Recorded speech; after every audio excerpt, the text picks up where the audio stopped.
Bonjour à tous, je vous retrouve aujourd'hui avec la réalisation d'une couronne de Noël à accrocher en déco ou sur la porte.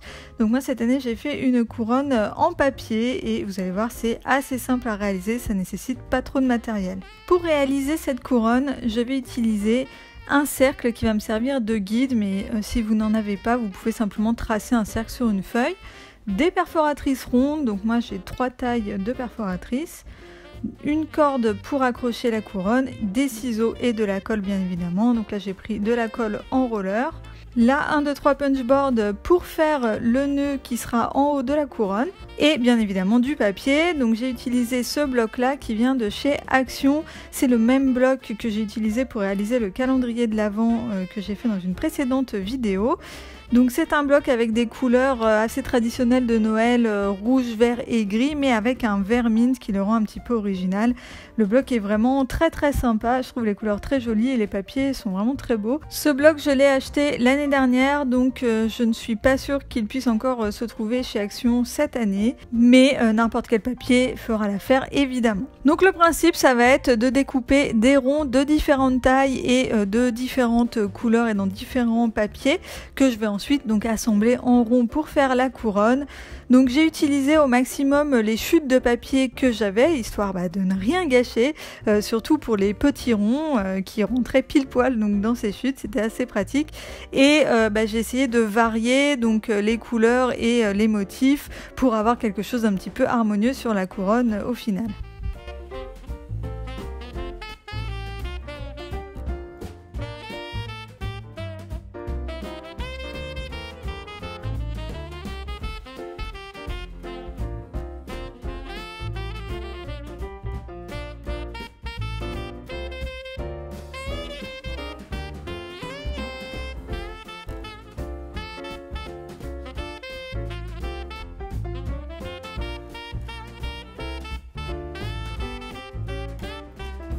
Avant de commencer à placer mes papiers, je prends un petit morceau de corde et je fais un nœud d'alouette sur le cercle. C'est juste pour pouvoir suspendre la couronne ensuite, mais je le fais donc avant de placer les papiers pour pouvoir mettre un papier par-dessus la corde. Et ensuite, je peux disposer les ronds de papier donc sur le cercle pour former la couronne. Au départ, je voulais essayer de répartir des gros ronds sur le cercle à distance à peu près égale, mais au final, c'est pas du tout ce que j'ai fait, vous verrez dans la suite. Alors ce que je fais avec le premier rond, c'est que je vais le scotcher sur le cercle, comme ça il sera bien accroché, il risque pas de bouger.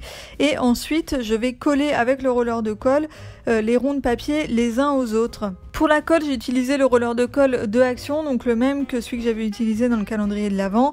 Pour le calendrier de l'Avent, ça avait pas très bien collé puisqu'on avait une épaisseur et qu'on avait une tirette donc qui faisait bouger les petites pochettes. Mais sur une couronne en papier comme ça, où on a juste 2 éléments de papier tout simples à coller, là par contre il n'y a aucun problème, ça tient très bien.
une fois que j'ai placé tous mes papiers, je retourne le cercle et en fait je vais mettre du scotch pour scotcher le cercle en métal au papier histoire que ça ne bouge pas.